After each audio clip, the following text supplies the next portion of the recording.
밤마다 뒤척이다가 새벽이 훌쩍 밝아버리는 경험 한두 번씩은 있으셨죠? 젊었을 때야 하룻밤 잠 못 자면 되지 하고 넘기지만 나이가 들수록 잠을 못 잔 다음 날은 머리도 멍하고 다리도 풀리고 혈압도 껑충 뛰어오르곤 합니다. 오늘은 그 불청객 불면증이 왜 생기는지, 왜 중장년 이후에는 수면 관리가 건강의 핵심 열쇠가 되는지, 잠이 모자라면 몸속에서 정확히 어떤 위험 신호가 켜지게 되고 수면제를 오래 복용할 때 생길 수 있는 문제와 이 약 없이도 숙면을 부르는 자연 음식 생활법까지 한 번에 정리해 드리겠습니다. 불면증의 뿌리는 생각보다 다양한데요. 첫째로는 몸이 휴식 모드로 들어가도록 조율하는 호르몬과 신경 전달 물질의 균형이 깨졌을 때입니다. 스트레스를 받으면 부신에서 콜티솔이 분비가 돼서 몸을 각성 상태로 만들고, 이때 멜라토닌 전환을 맡은 세로토닌이 제 기능을 하지 못하면서 밤이 돼도 몸에 열이 가시지 않게 됩니다. 우리가 밤늦게까지 스마트폰을 들여다보거나 하면 블루라이트가 멜라토닌의 생성을 더더욱 차단해서 졸음 스위치가 눌리지가 않게 되죠. 둘째는 영양 결핍인데요. 뇌 신경세포는 뇌 시냅스에서 신호를 주고받을 때 칼슘, 마그네슘 같은 미네랄을 써서 흥분과 억제를 조절하게 됩니다. 채소 견과류보다 가공식품, 단맛 음료를 많이 드시게 되면 미네랄이 부족해져서 신경의 과속이 계속되고 결국 잠이 달아나게 됩니다. 특히 칼슘이 모자라면 뇌세포는 작은 자극에도 예민해지기 때문에 우리가 쉽게 깨고 난 뒤엔 다시 깊은 잠에 못 들어서 피곤이 누적되게 됩니다. 그리고 세 번째는 탈수와 염분의 불균형인데요. 카페인 음료, 짠 가공류, 당류, 알코올은 체내의 수분과 전해질을 끌어내서 땀과 소변으로 흘려보내는데, 혈액과 뇌척 수액이 농축이 되면 뇌가 위급 신호를 받아들여 밤에도 쉬지 못하고 경계태세를 유지하게 됩니다. 넷째는 갱년기, 노화로 인한 호르몬 변화인데요. 40대 중반 이후 남녀는 모두 몸속에서 멜라토닌 분비량이 서서히 줄어들고, 여성은 폐경기에 에스트로겐과 프로게스테론이 급격히 떨어져서 몸의 열감이나 심박의 상승, 발한이 밤잠을 깨우게 되는데요. 단순히 나이 탓이겠지 하고 넘기기에는 수면이 하는 역할이 너무 큽니다. 숙면은 밤사이의 세포를 세척하고 수선하는 대청소의 시간입니다. 성장 호르몬이 분비돼서 근육과 뼈를 다시 짜깁게 하고, 뇌에서는 베타 아밀로이드 같은 노폐물을 씻어내서 치매 위험을 낮춥니다. 면역세포인 T세포와 사이토카인이 분주하게 순차를 돌면서 바이러스 또 암세포를 잡아내고, 교감신경이 쉬는 동안에 심장과 혈압이 안정이 돼서 혈관벽에 미세한 손상들을 복구하게 됩니다. 하지만 60세 이후엔 멜라토닌의 분비가 20대 때의 절반 이하로 떨어지게 되고 깊은 수면 시간이 점차 짧아지게 됩니다. 따라서 누적 수면 부족이 이어지면 회복이 더딜 뿐 아니라 각종 병의 불씨가 걷잡을 수 없이 커지게 되죠. 미국, 유럽 여러 연구에서 65세 이상이 하루 5시간 미만의 잠을 계속 자게 되면 고혈압, 당뇨, 심근경색의 발병 위험이 2배 가까이 늘어나고, 또 10년 내 사망률도 약 1.5배가량 높아졌다고 보고를 했습니다. 또 잠이 얕아서 꿈만 꾸다가 깨는 패턴이 오래되면 약 10년 안에 치매로 이어질 확률이 50% 이상이라는 경고도 나와 있고요. 수면제는 어디까지나 짧은 도구입니다. 졸피뎀이나 벤조디아제핀계의 약물은 뇌의 가바 수용체를 억지로 눌러서 전원을 끄듯이 잠을 재우게 되는데, 장기 복용 시에는 몇 가지 문제가 나올 수가 있습니다. 첫째는 내성이 생겨서 용량이 점점 늘어나고 깨어있는 낮 시간에 멍한 증상이 오거나 운동 기능의 실조, 기억력 저하가 찾아올 수가 있습니다. 둘째는 수면 구조가 왜곡이 돼서 깊은 수면 단계가 줄어들기 때문에 자는 듯하면서 뭔가 쉬지 못한 상태가 지속이 될 수가 있고요. 그리고 셋째는 뇌가 스스로 멜라토닌과 가바 신호를 만드는 능력이 떨어지면서 약을 끊게 되면 금단 증상으로 불안감이나 공황 또는 환각이 찾아올 수가 있습니다. 실제로 세계 각국에서 약 5년 이상 벤조디아제핀을 복용한 군이 그렇지 않은 군보다 치매 진단율이 40%까지 높았다는 보고도 이어지고 있습니다. 약을 멀리하려면 먼저 수면 위생을 정비를 해야 합니다. 밤 10시 이후에는 스마트폰, TV 불빛은 끄고 방안을 캄캄하게 만들어서 멜라토닌 생성을 2-3배 이상 늘려주는 것이 필요합니다. 그리고 실내 온도는 18도에서 약 20도씨 정도로 살짝 서늘하게 맞추고 따뜻한 이불로 체온을 간직해야 깊은 잠의 신호가 뇌간에 전달이 됩니다. 침대는 자는 곳으로만 쓰는 것이 원칙이고요. 누워서 약 20분 정도가 지났는데도 잠이 안 온다면 바로 일어나서 거실로 나와 조명이 좀 어둑한 곳에서 책을 천천히 읽거나 5분 정도 느린 복식 호흡을 해주시면 좋습니다. 베개를 머리에 대면 먼저 잔다는 목표보다 몸이 졸릴 때까지 기다렸다 재운다라는 마음의 여유가 오히려 수면 리듬을 되돌릴 수 있습니다. 자기 전에 격한 운동이나 샤워도 교감신경을 깨울 수가 있기 때문에 늦어도 취침 아침 2-3시간 전에는 마치시는 것이 좋습니다. 이런 기본 틀 위에 음식 처방을 더하면 약 없이도 숙면에 한 걸음 다가갈 수가 있습니다. 뇌세포가 원하는 칼슘, 마그네슘, 아연은 흙과 바다에서 온 자연식에 가장 풍부하게 들어있습니다. 하루 3끼 중에 최소 한 끼에 생채소 200g 그리고 생씨앗 30g 규칙을 한번 실천해보세요. 방법은 간단합니다. 껍질째 씻은 당근 2개를 착즙한 뒤에 참깨, 들깨, 해바라기씨, 달맞이꽃씨, 아마씨를 각각 10g 정도씩 넣고 한 번 더 갈아서 당근, 씨앗즙을 만듭니다. 식사 중에 약 200ml씩 마시면 칼슘, 아연, 비타민 A, E가 한꺼번에 몸속에 들어와서 신경세포막을 안정을 시키고 씨앗에 있는 가바, 트립토판이 세로토닌과 멜라토닌 합성을 도와주게 됩니다. 처음에 장이 예민하거나 하시면 100ml로 시작해서 일주일 간격으로 50ml씩 늘려보시면 좋고요. 여기에 녹색잎 채소 한 접시를 곁들이면 비타민 K, 마그네슘, 식물성 비타민 D까지 보완을 할 수가 있습니다. 칼슘이 들어왔다고 끝이 아니고요. 피부가 햇빛을 받아야 비타민 D가 활성형으로 전환이 돼서 칼슘이 뇌, 근육세포 안으로 들어갈 통로를 열어주는 수가 있습니다. 최소 주 4회 정도 오전 10시 전에 약 20분 정도씩 얼굴과 팔뚝에 직사광을 쬐어주시는 것이 좋고요. 외출이 힘든 날엔 유리창을 살짝 열어도 자외선이 들어오기 때문에 실내 스트레칭을 하면서 햇볕 재충전 시간을 확보하시는 게 좋습니다. 불면이 심할 때 또 도움이 되는 숙면 한 잔도 준비해 보겠습니다. 조개 육수는 칼륨, 타우린, 비타민 B가 풍부해서 간 해독과 부교감신경 활성에 아주 좋습니다. 바지락, 홍합, 모시조개를 소금을 조금 넣은 물에다가 약 5분만 데친 뒤에 체에 걸러서 맑은 국물만 보온병에 담아두세요. 저녁 식사 대신 늦게 드시는 커피, 홍차, 탄산음료를 조개 국물로 바꿔보시면 카페인 각성 스파크가 사라지게 되고 체액이 다시 채워져서 체온이 서서히 내려갑니다. 따뜻한 우유 200ml에 무가당 검은 참깨가루 한 큰술과 꿀 반 스푼을 섞은 캐러멜빛의 수면 라떼도 추천을 해드립니다. 우유 속에 트립토판, 참깨의 칼슘, 리놀렌산이 뇌 혈류를 부드럽게 해주고 적당한 꿀의 포도당이 트립토판의 운반을 도와서 멜라토닌 생성이 촉진이 됩니다. 단 신장 질환으로 칼륨 제한이 있으신 분은 한 컵 약 150ml 이하로 줄여주시는 것이 좋습니다. 혹시 이미 수면제를 오랫동안 복용 중이시라면 무작정 바로 끊기보다는 담당 의사와 테이퍼링, 서서히 감량하는 계획을 짜면서 위의 방법을 병행하시는 것을 권장해드립니다. 커피, 술, 니코틴은 복용량을 줄이는 기간엔 특히 의존성이 더 커질 수가 있기 때문에 오전 한 잔 블랙커피만 남기고 오후에는 보리차나 우엉차 혹은 무카페인 대추차 등으로 입을 달래주시면 좋겠죠. 취침 2시간 전에 따뜻한 물 500ml, 발목 조격을 약 10분 정도 해보시고 또 5분간 종아리 뒤에 근육을 풀어주는 스트레칭, 불을 끄고 누워서 척추 하나하나를 바닥에 놓아주는 느낌으로 478 복식호흡을 반복하시면 좋은데 4초 들숨을 하고 7초간 숨을 멈추고 8초간 날숨을 뱉어주시면 됩니다. 이것을 반복하시면 교감신경이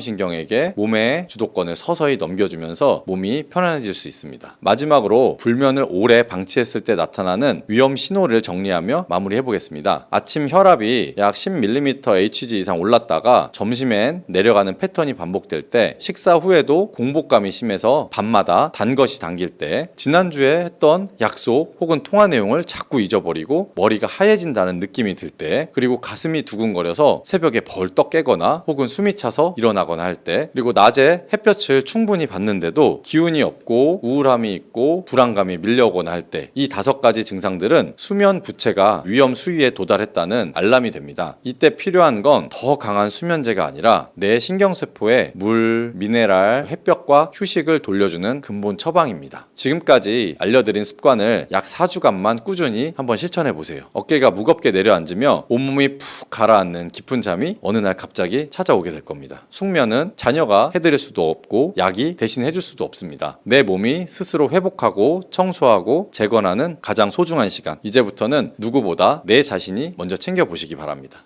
밥상에서 가장 흔하지만 제대로 알고 먹으면 약이 되기도 하고 무심코 먹으면 탈이 날 수도 있는 채소, 바로 상추 이야기입니다. 고기쌈에 빠지지 않는 녀석이라 대수롭지 않게 여기기 쉽지만 상추 안에는 뼈를 채우고 잠을 부드럽게 불러주고 장을 깨끗이 쓸어주는 영양과 약성이 아주 골고루 담겨 있습니다. 다만 그냥 수돗물에 헹궈서 바로 먹었다가 배탈이 나거나 식중독까지 갈 수 있다는 점도 꼭 기억하시는 것이 좋습니다. 왜 그런지, 어떻게 씻고 보관해야 안전한지, 어떤 음식과 짝을 지어야 되어야 효능이 배가 되는지를 차근차근 풀어드릴 테니 끝까지 한번 들어보세요. 어렵지 않게 이해하기 편하시게 천천히 말씀드리겠습니다. 먼저 상추를 물만 흘려서 씻어서 바로 드시면 위험해질 수 있는 이유부터 살펴볼 텐데요. 상추 잎의 표면에는 사람의 머리카락보다 훨씬 가느다란 주름과 미세한 돌기가 빽빽하게 나 있습니다. 이곳이 바로 대장균을 비롯한 장내 세균이 숨기 좋아하는 장소인데요. 물살을 세게 틀어도 주름 사이 깊숙한 곳까지는 잘 닿지가 않고 밭에서 딴 뒤에 20에서 25도씨 정도의 실온에 잠시 놓여 있기만 해도 균이 폭발적으로 늘어날 수가 있습니다. 미국 듀크대 식품안전 연구팀이 실험한 결과에 따르면 씻은 상추를 실온에 30분만 두어도 대장균 수가 10배 가까이 늘었고, 반대로 4도씨 이하의 냉장에 30분간 넣었을 때는 균의 증식이 멈추거나 절반 이하로 줄었다고 합니다. 흐르는 물로 후다닥 씻어서 곧바로 접시에 올리는 것이 오히려 균을 살려서 몸속에 옮기는 셈이 되는 것이죠. 그렇다면 안전한 세척의 보관법은 어렵냐고요? 전혀 아닙니다. 단계를 4가지만 기억하시면 되는데요. 첫 번째는 한 장 한 장 잎을 떼서 미지근한 물에 약 5분 정도 담가두어서 묵은 먼지와 농약의 찌꺼기를 불려주시고요. 둘째는 흐르는 물에서 살살 흔들면서 씻되 밑동에서 잎 끝의 방향으로 쓸어내려서 주름의 안쪽까지 물이 스며들게 합니다. 셋째는 깨끗한 행주나 키친타월로 물기를 톡톡 눌러서 닦고 잎을 두세 조각으로 손으로 찢습니다. 잎을 자르거나 찢는 일을 꼭 하시는 이유가 있는데요. 상추가 손상이 되면 락투카리움이라는 흰색의 진액이 조금씩 배어 나오는데, 이 속에 든 락투신, 락투코피크린 등이 세균을 억제하고 신경을 부드럽게 해주는 성분이라서 잎을 통째로 둘 때보다 약 1.5배 이상 항균과 진정력이 높아진다는 보고가 있습니다.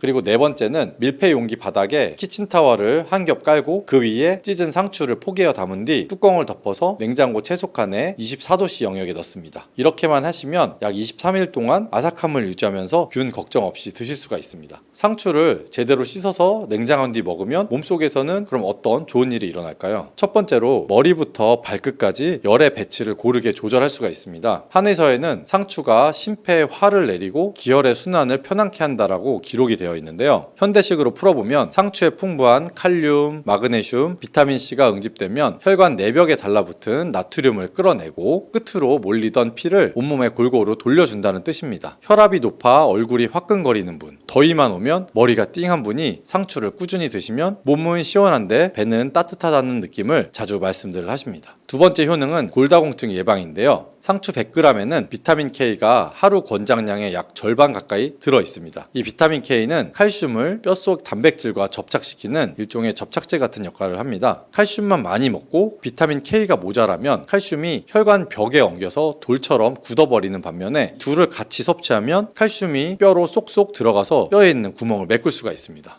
그래서 골다공증이 걱정되기 시작하는 50대 이후에는 우유 한 컵보다 상추 5잎이 더 실속 있다는 말이 나오는 것이죠. 세 번째는 신경의 안정과 숙면인데요. 아편, 대용, 진통제로 언급될 만큼 유명한 락투카리움, 락투신 복합물은 실제로 뇌신경세포의 과흥분을 차분히 가라앉히고 진통 완화 작용을 합니다. 바쁜 날에는 낮잠조차 못 이루는 분도 저녁 식탁에서 상추 15장, 20장 정도를 겉절이로 드시고 나면 2-3시간 뒤에 체온이 서서히 내려가면서 오늘은 눕자마자 스르르 잤다는 경험을 하셨다는 후기들이 많습니다. 불면으로 약을 오래 복용해 오신 분이라면 처음엔 락투신에 몸이 놀라서 살짝 더부룩하거나 가스가 찰 수 있는데 3-4일 정도 꾸준히 드시면 장과 신경이 동시에 적응하면서 깊은 잠이 찾아오게 됩니다. 네 번째는 장 청소와 변비의 개선인데요. 상추 수분은 95% 이상이고 식이섬유도 아주 풍부합니다. 특히 잎의 모서리와 잎맥 주위의 섬유질은 수용성과 불용성이 적절히 섞여 있어서 장 안에서 젤리처럼 부풀었다가 노폐물을 감싸서 시원하게 밀어내줍니다. 장 벽에 오래 붙어있던 담즙, 가스, 변, 찌꺼기가 밀려나가고 나면 대장균 등의 유해균이 살 털을 잃고 자연히 장이 편안해집니다. 이렇게 변비가 풀리면 피부의 트러블이나 혹은 여드름, 그리고 잇몸 염증도 눈에 띄게 잠잠해지는 것을 많은 분이 경험하실 수 있습니다. 다섯 번째는 눈의 피로와 뇌혈관의 보호인데요. 적상추 한 장에는 녹황채소 못지않게 베타카로틴, 루테인, 지아잔틴이 들어있습니다. 이 색소들은 광선에 손상되기 쉬운 망막과 황반의 세포를 코팅하면서 눈 속의 모세혈관을 탄탄히 만들어줍니다. 컴퓨터나 스마트폰을 오래 보느라 눈물이 마르고 앞이 흐릿해지는 60대 이후에는 상추를 자주 드셔보시면 안개 낀 듯한 시야가 깨끗해졌다는 이야기들이 적지 않은데요. 이런 동일한 색소들은 뇌 혈관벽에도 작용해서 혈전 위험을 줄여주니까 치매나 중풍 예방 식단으로도 아주 손색이 없죠. 이처럼 좋은 상추지만 함께 곁들이면 시너지가 배가 되는 짝꿍들과 피해야 할 상극도 있습니다. 잘 어울리는 첫 번째 파트너는 바로 마늘인데요. 상추가 몸을 시원하게 풀어줄 때 마늘의 알리신이 속을 따뜻하게 덮여줘서 양과 음의 균형이 맞춰집니다. 실제로 위나 장의 소화효소 분비가 늘어나서 상추의 비타민 K나 A, 철분이 더 잘 흡수가 되게 되고요. 두 번째 파트너는 참기름인데요. 비타민 A와 K는 기름과 만나야 체내에서 흡수가 급격히 올라가는데 참기름 속의 불포화 지방산이 그 역할을 톡톡히 해줍니다. 상추 10장에 참기름 한 작은술만 뿌려도 흡수율이 거의 2배가 높아진다는 연구 결과가 있습니다. 세 번째 좋은 파트너는 바로 된장입니다. 된장 속의 프로바이오틱스, 아미노산이 상추가 끌어낸 장 속의 독소를 빠르게 분해해서 배출시키고 단백질까지 보충해주게 됩니다. 된장, 참기름, 살짝 곁들인 마늘 쌈이야말로 건강상 최고의 궁합 쌈이라 할 수 있습니다. 그리고 반대로 상극인 음식도 세 가지는 꼭 기억해 두시는 게 좋은데요. 첫째는 우유나 치즈 같은 유제품과 바로 붙여서 드시면 상추 속의 식물성 철분이 칼슘과 결합해서 흡수율이 크게 떨어지게 됩니다. 우유를 꼭 드셔야 한다면 한 끼 정도는 시차를 두시는 것이 좋고요. 두 번째로 산도가 매우 강한 식초 절임 혹은 매운 김치, 탄산음료를 같이 드시면 상추가 가진 알칼리 효과가 상쇄가 돼서 속쓰림이나 장의 자극이 심해질 수가 있습니다. 그리고 셋째로 오징어, 조개, 새우 등의 일부 해산물에는 아스코르빈산 산화효소가 들어있는데 효소가 상추의 비타민C를 분해해버리게 됩니다. 상추 비타민C의 면역 강화 효과를 기대하신다면 해산물과는 식사 시간을 나눠보시는 편이 유리하게 됩니다. 섭취 시에 이제 주의할 점도 빠뜨릴 수가 없는데요. 혹시 혈액 응고를 막는 와파린을 드시는 분은 비타민 K가 많은 상추를 하루에 한 10장 정도로 제한하시는 것이 좋고 때로는 주치의와 상의해 용량을 조정하셔도 괜찮습니다. 그리고 또 상추는 몸을 약간 차게 하는 성질이 있기 때문에 속이 냉하고 설사를 달고 사는 분은 날것으로 한 움큼씩 드시는 것보단 잎을 살짝 데쳐서 따뜻한 상추 나물로 드시면 탈 없이 드셔보실 수가 있습니다. 반대로 신장 투석을 받거나 칼륨 수치가 높은 분은 하루 장수를 약 절반가량 정도만 드셔보시는 게 좋은데요. 끝으로 상추가 좋다고 해서 그럼 집안의 온도를 잊고 상추만 챙기면 안 되겠죠. 끼니마다 기름진 고기, 탄수화물 양을 조금만 줄이고 그 여백을 상추와 다른 생채소로 채워 넣는 것이 건강 회복의 지름길입니다. 그럼 이제 오늘 배운 것을 한 끼 식탁에 한번 바로 옮겨 볼까요? 아침에는 전날 밤 씻어둔 상추 5장에서 7장 정도를 꺼내서 찬물 한번 헹군 다음에 겉절이 양념을 살짝 조물조물 묻혀서 드세요. 양념은 다진 마늘 반 작은술, 참기름 한 작은술, 깨소금 약간, 천일염 아주 살짝 정도 넣어주시면 됩니다. 점심에는 나물 대신 상추를 가로 세로 1cm 정도 길이로 송송 썰은 다음 따끈한 현미 콩밥 위에 한 줌 얹고 된장국 국물을 두어 숟가락 휘둘러서 비빔밥처럼 드시면 씹는 재미도 아주 좋습니다. 저녁에는 고기 반찬이 생기면 상추 15장 정도를 미리 접시에 펴고 마늘, 무추부침, 된장을 곁들여서 쌈으로 드십시오. 잠들기 두어 시간 전이면 락투카리움이 서서히 작동해서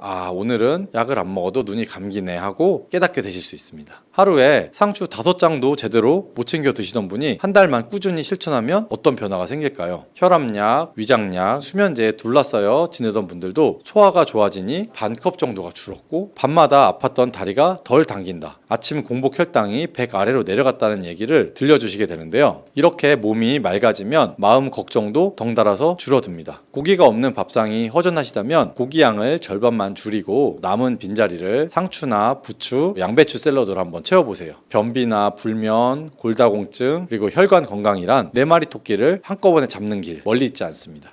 달콤하고 향긋한 맛 때문에 손이 자꾸만 가는 포도에 대해 얼마나 알고 계신가요? 이 어릴 적 시골 마당에서 할머니가 설탕 묻힌 포도를 냉수에 띄어내 주시면 이 한 알 한 알 입에서 톡 하고 터지던 시원한 단맛이 좋았는데, 그런데 예전엔 껍질이나 씨는 거들떠보지도 않고 후딱 뱉어버리곤 했죠. 이제 와서 알게 됐는데 그때마다 이 건강의 보고를 버리고 있었던 셈이었죠. 알맹이만 먹으면 손해라는 말이 왜 나오는지 포도의 속살부터 껍질, 씨, 송이, 가지까지 남김없이 활용해 혈관이나 뇌나 눈, 피부를 챙기는 방법을 상세하게 한번 알려드릴게요. 먼저 포도에 들어있는 영양 성분을 조금 세밀하게 한번 짚어볼게요. 많은 분이 포도는 당이 많아 살이 찌지 않을까라고 걱정하시는데 당 성분은 맞아요. 포도알 100g에 평균 1617g 정도의 당이 들어있어요. 하지만 여기에는 이 혈당을 급하게 올리는 설탕, 자당이 거의 없고 우리 몸세포가 바로 에너지로 쓰는 이 포도당과 과당이 균형 있게 섞여 있어요. 더 고마운 점은 이 당분들이 폴리페놀이나 할머니나 안토시아닌 같은 이 항산화 성분이랑 한 몸으로 묶여 있어서 혈당이 치솟는 속도를 자연스럽게 늦춰줄 수 있다는 사실이에요. 대표적으로는 이 레스페라트롤이라는 성분을 들 수 있는데 이 물질은 1939년 프랑스 과학자가 처음으로 분리해냈어요. 그 뒤로 프렌치 패러독스 연구에서 핵심 열쇠로 떠올랐고 지금은 혈관 내 미세 염증을 가라앉히고 콜레스테롤이 들러붙이기 못하게 막아준다는 사실이 여러 논문이나 실험으로 확인됐죠. 가벼운 연구로 하나 소개해드릴게요. 2019년 하버드 의대팀이 60에서 75세 남녀 52명을 이 두 그룹으로 나눴고 하루 레스페라트롤 200ml를 약 6개월 동안 섭취하게 하자 대조군보다 혈관 내피 기능 지표가 약 18%나 개선이 됐다고 발표를 했어요. 내피 기능이 좋아졌다는 것은 혈액이 미끄러지듯 흘러 고혈압이나 동맥경화가 생기기 어려워졌다는 뜻이니 반가운 소식이 아닐 수 없죠. 또 하나 꼭 짚고 넘어가야 될 성분이 프로안토시아닌이에요. 이것은 포도 씨 속에 든 미세한 이 떫은 맛의 물질인데 비타민 C의 20배가 넘는 항산화력을 지녔죠. 프랑스 파리 약학연구소에서 발표한 자료에 따르면 이 성분은 피부 진피층의 콜라겐을 보호해주고 잔주름과 기미를 늦추고 자외선으로 인한 DNA 손상을 약 30% 이상 줄여줬다고 해요. 그래서 해외에선 이 포도씨 추출물이 고급 화장품이나 관절, 정맥 영양제로도 널리 쓰이죠. 그러면 이 포도씨만 따로 사 먹으면 되지 않냐고 물으실 수도 있는데 자연 상태 그대로 껍질씨를 집어삼키면 섬유질이 위장 대장을 자극해서 배변도 수월해지고 무엇보다 흡수율이 더 안정적이라서 굳이 별도로 가공식품을 드실 필요가 없다고도 해요. 경제적으로도 이득이 되겠죠. 이쯤에서 껍질이나 씨를 씹으면 이가 시큰하고 소화가 안 될 것 같다며 걱정하시는 분도 계신데 실제로 치아가 약한 분이나 틀니를 사용하시는 분께는 부담스러운 부분이 맞아요. 그래서 두 가지 묘책을 준비했죠. 하나는 온수담금이고 다른 하나는 율무 두유 믹서 스무디예요. 첫 번째 온수담금법은 말 그대로 아주 간단해요. 잘 익은 포도를 흐르는 물에 씻어서 물기를 털고 50도 정도의 온수에 10분간 담아 놓았다가 드시는 거예요. 뜨끈한 물이 껍질 세포벽을 부드럽게 풀어주기 때문에 씹을 때 톡톡 잘게 부서지고 씨 역시 단단함이 살짝 줄어서 이가 편안해져요. 두 번째 스무디법은 믹서기에 포도 1컵, 약 15알 정도, 삶은 율무 3큰술, 무가당 두유 200ml, 꿀 반스푼 정도 넣고 30초 정도 돌려주시면 돼요. 율무는 속을 따뜻하게 하고 위장을 보호하고 두유의 식물성 단백질은 포도 당분이 혈당으로 확 쏟아져 나오지 않도록 부드럽게 붙잡아주죠. 아침에 한 잔 마시면 든든한 식사 대용으로도 손색이 없어요. 포도의 의학적 효능을 조금 더 세밀하게 한번 나열해보면 혈관 내피 보호작용, 뇌 신경염증 완화, 황반이나 망막세포 산화를 억제하고 간세포 재생도 촉진시키고 인터로킨6 같은 이 염증성 물질 사이토카인을 감소시키고 장내 유익균도 증가시키고 향균작용, 관절 연골 파괴 효소 억제 등 10손가락으로도 모자라요. 특히 장 건강 부분은 놓치기 쉬운데 포도 껍질에 든 탄닌 팩틴이 장 점막 위에 얇은 보호막을 형성해서 유해균 증식을 막고 변비와 노인성 설사를 함께 완화할 수가 있죠. 실제로 2022년 이 한국식품연구원 박사팀이 65세 이상 여성 40명을 대상으로 포도 껍질 추출물 300ml를 12주 섭취케 한 결과 유익균 비율이 약 23% 상승하고 대장 염증 지표는 눈에 띄게 줄었다고 발표했으니 이 또한 참고하시는 것도 좋겠죠. 이렇게 좋은 포도도 부작용은 있겠죠. 당뇨나 지방간, 비만 경향이 있으신 분이나 잦은 속쓰림, 역류성 식도염이나 위염 증상을 알고 계신 분이라면 섭취량을 제한하시는 게 좋아요. 권장량은 하루 100g 정도, 즉 한 10알에서 15알 정도가 적당하고 그 이상 드시고 싶다면 반드시 식이섬유나 단백질이 함께 든 음식, 예를 들어 아몬드 한 줌, 저지방 치즈 한 조각과 곁들여서 혈당 상승 폭을 낮춰주세요. 그리고 항응고제, 와파린이나 클로피도그렐 계열의 복용 중이라면 포도의 레스베라트롤이 혈액을 묽게 만드는 작용을 더할 수가 있거든요. 하루에 2-3알 정도는 괜찮지만 큰 송이를 한 번에 드시기 전에는 담당 의사 선생님과 상담 후에 드시는 게 좋겠죠. 또 신장 기능이 떨어져서 칼륨 제한을 받는 환자도 유의해야 돼요. 포도 100g에는 칼륨이 약 190ml 정도라 많은 편은 아니지만 껍질이나 씨, 가지차까지 드시면 칼륨 총량이 늘 수는 있거든요. 여기서 흔히 놓치는 독특한 상호작용을 하나 더 알려드릴게요. 철분이 풍부한 육류 또는 보충제와 포도를 같은 끼니에 드시면 포도 속에 있는 탄닌이 철분을 붙잡아 흡수를 25% 이상 떨어뜨린다는 보고가 있어요. 반대로 철분 과다혈증이 있는 분께는 유익할 수 있지만 노년기에 흔한 빈혈성 어지럼증을 개선하려고 간이나 시금치 깻잎을 일부러 드시는 분이라면 포도는 식사 1시간 뒤 디저트로 미루시는 게 좋겠죠. 이제 포도를 더욱 맛있고 건강하게 즐길 구체적인 레시피나 조금 생소하지만 실생활에 바로 써먹을 만한 조리법을 소개해드릴게요. 첫 번째는 포도 피클이에요. 김장떡 대신 500ml 유리병 하나면 충분해요. 냄비에 식초 약 반컵, 물 반컵, 스테비아 가루 한 작은술, 천일염 한 작은술, 월계수잎 한 장, 통후추 6알 정도 넣고 팔팔 끓였다가 식혀주세요. 여기에 깨끗이 씻어 물기 뺀 포도, 얇게 썬 레몬 2조각을 층층이 담고 식힌 피클물을 붓죠. 냉장고에서 하루 숙성하면 끝이에요. 샐러드에 곁들이면 소화도 편하고 고기 요리와도 궁합이 좋아서 기름진 맛을 잡아주죠. 둘째는 포도 발효 식초죠. 유리병에 포도 500g을 껍질, 시체, 으깨 넣고 현미식초 500ml, 설탕 100g만 넣어서 골고루 저어요. 면포로 이끌을 덮어서 상온 그늘에서 3주 정도 숙성한 다음에 걸러낸 액을 다시 병에 담아 3개월 정도 숙성하면 새콤달콤한 수제 식초가 완성되죠. 이 식초 한 숟갈을 따뜻한 물 200ml에 타서 아침 공복에 드시면 장내 유해균도 억제되고 혈당 조절에도 도움이 되죠. 자, 세 번째, 포도 가지 환이에요. 이건 조금 번거롭지만 효과는 좋아요. 말려둔 포도송이 가지를 믹서에 곱게 갈아 체에 내린 뒤에 꿀을 살짝 넣어서 반죽해서 콩알만한 환을 빚어서 그늘에서 더 말려줘요. 하루에 2알 정도 따뜻한 물과 함께 삼키면 혈관 정화와 노화 방지에도 도움이 되는 홈메이드 영양제가 될 수가 있어요. 단 꿀 알러지가 있으신 분이나 혈당 관리가 필요한 분들은 조금 삼가하시는 게 좋겠죠. 포도와 찰떡궁의 음식도 지나칠 수가 없겠죠. 사과, 호두, 저지방 요거트 외에 특히 추천드리고 싶은 것이 브로콜리와 포도의 조합이에요. 브로콜리 속에 있는 설포라판이라는 성분은 간 해독 효소를 활성화하고 포도 속의 레스베라트롤과 함께 섭취할 때 이미 생성된 유해 활성산소를 제거하는 능력이 30% 가까이 상승한다고 해요. 간단하게 브로콜리를 데쳐서 올리브유나 레몬즙, 소금으로만 무친 뒤 반으로 썬 시포도를 듬뿍 얹어 드시면 상큼하고 고소하고 달콤한 이 세 가지 맛이 오묘하게 어울리죠. 또한 시금치, 케일 같은 녹색 잎채소와 갈아 만든 그린 스무디에 포도 한 줌 넣으면 철분 흡수 방해를 줄이고 비타민 C랑 폴리페놀이 상호 흡수율을 높여주는 장점이 있죠. 반면 피해야 할 조합으로는 맥주, 소주 등 이 알코올이에요. 레드 와인은 포도잖아 하시고 반문하시는 분도 계시겠지만 알코올 자체가 간에서 레스베라트롤 대사를 방해하고 술이 가진 발암 위험이 오히려 건강 이득을 상쇄할 수가 있어요. 간혹 와인 한 잔이 심장병을 막는다는 얘기도 있지만 이는 어디까지나 1일 약 100ml 정도 미만의 적포도주를 식사와 함께 소량 곁들일 때고 혈압약, 당뇨약, 수면제와 상호작용을 일으킬 가능성이 있으니까 약을 드시는 어르신이라면 알코올 대신 껍질이나 씨, 가지차로 충분히 대체하길 권장드려요. 마트에서 실속 있게 포도를 고르는 법도 한번 정리해 드릴게요. 첫 번째는 이 송이 부분, 꼭지가 선명한 연두색이고 물러 있지 않을 것. 두 번째는 포도알 하나하나가 탱탱하게 부풀어 있고 껍질 표면에 흰 과분이 고루 남아 있는 것. 세 번째는 송이 전체 색이 균일하고 지나치게 큰 알과 작은 알이 섞여 있는 거 아닌 것. 네 번째는 알을 살짝 흔들어 봐서 쉽게 떨어지지 않는 것. 이렇게 네 가지만 기억하시면 실패할 일이 거의 없어요. 장을 봐오신 뒤엔 키친타올에 싸서 지퍼백이나 밀폐용기에 세로로 세워서 냉장 보관하세요. 통풍이 잘 되는 야채칸이 적합하고 껍질이 얇은 샤인머스켓은 4일에서 5일, 두꺼운 캠벨이나 거봉은 일주일쯤 신선함이 유지돼요. 혹시 급히 산 양이 많아서 걱정이 된다면 알맹이를 씻어서 물기를 닦아 지퍼백에 겹겹이 퍼트려서 냉동했다가 꺼내 드시면 반쫀득한 아이스 스낵으로도 변신하죠. 냉동포도는 살얼음처럼 샤베 식감이 나서 무더운 여름 입맛 살리기엔 최고죠. 이렇게 포도에 대해 좋은 정보를 듣고 좋다니까 많이 먹어야지 라면서 한꺼번에 양을 늘리시는 경우가 많아요. 그러나 포도는 수분과 과당이 풍부해서 위장기관이 약한 분한테는 더부룩함이나 트름이나 설사를 일으킬 수가 있어요. 익숙하지 않은 포도씨나 껍질, 차 등을 드실 때는 하루 한두 알 정도 혹은 컵 3분의 1 정도로 시작해서 일주일 정도 속을 살펴서 서서히 늘리세요. 특히 만성 신장질환이나 통풍, 당뇨가 있으신 분은 담당 의료진과 상의해서 안전한 섭취 한계를 확인해 주시고 모든 건강기능식품이 그렇듯 간판이 아니라 균형이 핵심이에요. 불포화 지방이 풍부한 고등어나 들기름, 단백질이 넉넉한 두부, 달걀, 뼈 건강을 챙기는 현미나 보리 같은 곡류를 고루 드시면서 포도를 디저트나 간식, 차, 식초 형태로 다양하게 곁들이면 일상 속에서 자연스럽게 항산화 방패를 장착하실 수가 있죠.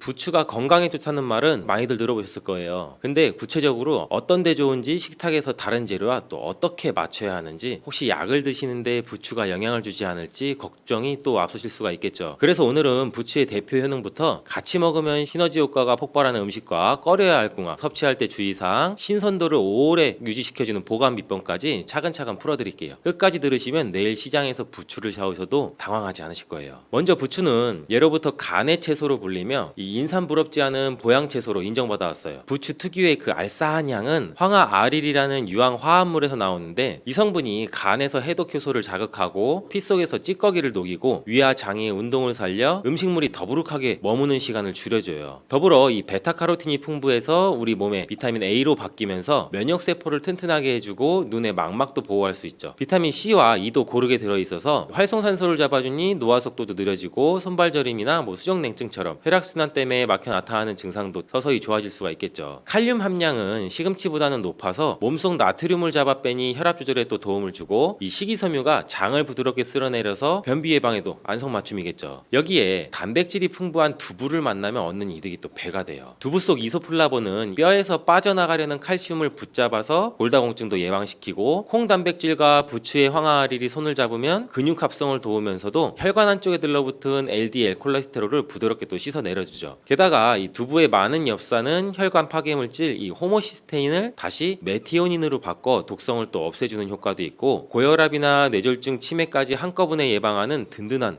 후원군이 되는 거죠. 여기서 끝이 아니에요. 두부는 몸이 차가운 성질이라 속이 냉한 분이 많이 드시면 설사를 부를 수가 있는데, 부추가 따뜻한 기운으로 찬 성질을 눌러주니 이 배탈 걱정은 또 덜어주겠죠. 실제로 부추를 잘게 썰어서 물기를 뺀 두부, 달걀, 그리고 부침가루와 섞어서 7cm 정도로 납작하게 지져내면 부추 두부전이 완성이 되는데, 기름은 들기름이나 올리브유를 쓰면 오메가3까지 챙겨 또 금상첨화가 되겠죠. 사과와의 만남도 빼놓을 수가 없죠. 사과는 비타민C나 폴리페놀, 수용성 섬유, 펙틴 덩어리인데, 부추의 비타민 A랑 E와 함께 같이 들어가면 항산화 능력과 장 해독 속도가 또 눈에 띄게 올라가요. 특히 섬유질이 혈당 상승을 완만하게 만들어서 당뇨 관리에도 좋고, 장 속 유익균의 먹이가 돼서 대장암 예방 효과도 커지겠죠. 방법은 간단해요. 부추 약 30g과 껍질째 씻어 씨만 뺀 사과 약 3분의 2조각, 물 150ml, 올리브유 한 큰술을 믹서기에 넣고 곱게 갈아서 이제 부추, 사과 주스를 만드세요. 새벽 공복에 한 잔 드시면 속이 또 편안해지고, 아침 식사량도 자연스럽게 줄어서 체중 조절까지 덤으로 얻으실 거예요. 돼지고기와도 또 찰떡궁합인데, 부추의 알리신은 돼지고기 안에 비타민 B1, 티아민 성분의 흡수를 4배에서 5배나 끌어올려서 피로를 훨씬 더 빨리 풀어줘요. 돼지고기가 원래 차가운 성질이라서 속이 냉한 분한테 부담이 될 수 있는데, 부추가 따뜻한 기운으로 균형을 잡아주니 소화가 잘 되고 이 더부룩함도 적어요. 드실 때는 기름기를 뺀 앞다리살이나 안심으로 수육을 삶아 부추, 양파, 식초, 참기름으로 만든 상큼한 부추 겉절이를 한번 곁들여 보세요. 고기의 잡내는 사라지고 이 씹을수록 달큰한 향이 올라와서 젓가락을 부르는 반찬이 돼요. 브로콜리와 부추를 또 한 그릇에 담으면 눈과 혈관을 동시에 지켜낼 수 있어요. 브로콜리에 들어있는 이 설포라판 성분은 암세포 증식을 억제하고, 비타민 C나 E, 베타카로틴도 부추 못지않게 많은데, 이 두 재료를 같이 데쳐서 간장이나 식초, 참기름 소스에 살살 묻혀놓으면 삼색 채소가 어우러진 건강 무침이 되죠. 비타민 A랑 C랑 E가 한꺼번에 들어갈 때 서로의 산화를 막아 흡수가 배가 되니 망막 노화를 일으키는 활성산소를 확실히 또 눌러줄 수가 있고, 황반병선이나 안구건조, 야맹증, 즉 위험을 낮추는데도 큰 힘을 발휘할 수가 있겠죠. 물론 주의하실 점도 있어요. 부추는 따뜻한 기운이 강하기 때문에 몸에 열이 많아 얼굴이 자주 붉고 입안이 잘 헐거나 불면증이 심하신 분들은 과량으로 드시면 오히려 두통이나 어깨 결림, 가슴 답답한 증상도 생길 수가 있어요. 하루 섭취 적정량은 이 생부추 기준 70에서 80g, 데친 부추는 약 100g 안팎이면 충분하고, 또 칼륨이 많아서 만성 신장 질환으로 추석 중이거나 고칼륨혈증 위험이 있는 분은 갑자기 하루 큰 한 단씩 드시기보다는 두세 줄기 정도로 조금씩 양을 늘리면서 우리 혈중 칼륨 수치를 체크하셔야 돼요. 혈압약, 특히 칼슘 기량제나 ACE 억제제를 드시는 분은 일시적으로 저혈압이 올 수가 있으니 공복과식은 피하시고 꼭 식사와 함께 나눠 드시는 게 좋겠죠. 부추와 소고기는 가능한 따로 드시는 편이 또 안전해요. 두 재료 모두 따뜻한 속성을 가져서 함께 드시면 열 에너지가 또 과하게 몰려서 사람마다 속이 쓰리거나 설사를 유발할 수도 있고, 소고기의 흡수율도 떨어뜨릴 수 있어요. 또 부추 특유의 황화알일 향이 강해서 어패류의 신선한 풍미와 부딪히면 약간 씁쓸한 맛이 돌 수 있으니, 회나 생굴, 새우젓처럼 날것 해산물과 곁들일 때는 양을 조금만 사용하거나 대신에 실파나 미나리를 써서 향을 부드럽게 잡아주면 좋겠죠. 효능을 제대로 보려면 보관도 굉장히 중요하죠. 부추는 잎이 얇아서 수분이 날아가면 금세 풀이 눅눅해져요. 또 영양도 내려가요. 장을 보고 오신 날 즉시 밑동의 흙만 살짝 잘라내서 차가운 물에 20초 정도 흔들어 씻은 다음 밑동 약 1cm가량만 물기가 남도록 키친타월로 톡톡 찍어줘요. 그 뒤에 젖지 않은 새 키친타월 한 장을 펼쳐서 부추를 가지런히 올리고 끝에서부로 돌돌 말아주세요. 마지막에 밑동 쪽이 아래로 가도록 세워서 지퍼백에 넣고 냉장고 문 안쪽이 아니라 야채 칸 안쪽 깊숙이 세워두시면 일주일 정도 지나도 시들시들해지지 않고 연초록빛을 유지해요. 만약 오래 두고 드셔야 되면 깨끗이 씻어 약 4cm 정도 길이로 썰어서 물기를 제거한 뒤 살짝 데쳐서 한 끼 분량으로 지퍼백에 나눠서 냉동하면 3주까지는 비타민 손실이 적다고 해요. 해동은 냉장고 안에서 천천히 하시고, 또는 바로 볶음팬에 넣어 가열하시면 색도 맛도 크게 변하지가 않죠. 나이가 들면서 약을 이것저것 또 많이 드시는 분들이 많잖아요. 이런 분들이 부추를 드실 때 주의하셔야 할 사항이 있는데, 당뇨약 중에 설포닐 우레아 계열이나 인슐린을 쓰시는 경우 부추 자체가 혈당 상승을 늦춰주기 때문에 같은 용량의 약을 그대로 쓰면 빈혈, 떨림, 저혈당 이런 증상이 또 올 수가 있어요. 또한 와파림류의 항응고제를 드신다면 비타민 K 함량이 높은 부추를 한꺼번에 여러 장씩 부추전에 넣어서 매일 반복적으로 드실 경우에는 그 수치가 변할 수 있으니 주 2, 3회나 한 장씩 나눠 드시고 담당 의사와도 미리 상의하시면 또 안전하게 드실 수가 있겠죠. 이제 간단하면서도 효과 확실한 일주일 부추 건강 캘린더를 한번 소개해 드릴게요. 월요일 아침은 부추 사과 주스 반컵에, 점심은 현미밥 반 공기에 부추 된장국, 저녁은 부추 두부전 2장, 화요일은 점심을 건너뛰고 대신 부추 브로콜리 무침을 넉넉히 만들어서 고구마찜 반 개와 함께 드시면 또 포만감이 오래 가겠죠. 수요일 저녁에는 돼지고기 수육에 부추 양파 겉절이를 곁들이고, 목요일 아침에는 부추 바나나 요거트를 넣은 스무디로 부담 없이 한번 시작해 보시고, 금요일 점심은 보리밥 위에 부추나물을 듬뿍 얹은 비빔밥, 토요일에는 된장이랑 청양고추 살짝 넣어 끓인 부추 해장국으로 속을 달래고, 일요일 저녁은 데친 부추와 삶은 달걀은 곁들인 오리 훈제 샐러드로 한 주를 정리해 보시면 부추의 다양한 얼굴을 지루하지 않게 즐기실 수가 있겠죠. 다음으로 새벽에 부추전을 부쳐서 바삭바삭하게 유지하는 작은 요령 하나 알려드릴게요. 반죽에 찬 소주 한 큰술을 한번 넣어보세요. 알코올이 증발하면서 전 부침 속 수분을 조금 빼주기에 훨씬 바삭하고 오래 두어도 눅눅해지지 않아요. 또 남은 전은 한 장씩 유산지로 분리해서 얇게 쌓아 냉동했다가 전자레인지가 아니라 중약불 후라이팬에 다시 구우면 첫날 그 맛 그대로 살아나죠. 부추는 값도 싸고 손질도 쉽고 냉장고에만 잘 세워두면 일주일 내내 싱싱해요. 혈관이나 간이나 그리고 눈, 장, 뼈를 고루 돌보는 천연 영양제라고 생각하시고 매일 식탁에서 한번 챙겨 드시길 권해요. 혈압계, 혈당계, 소변검사표 숫자가 달라질 때 부추 한 단의 힘을 몸소 한번 느끼게 될 거예요.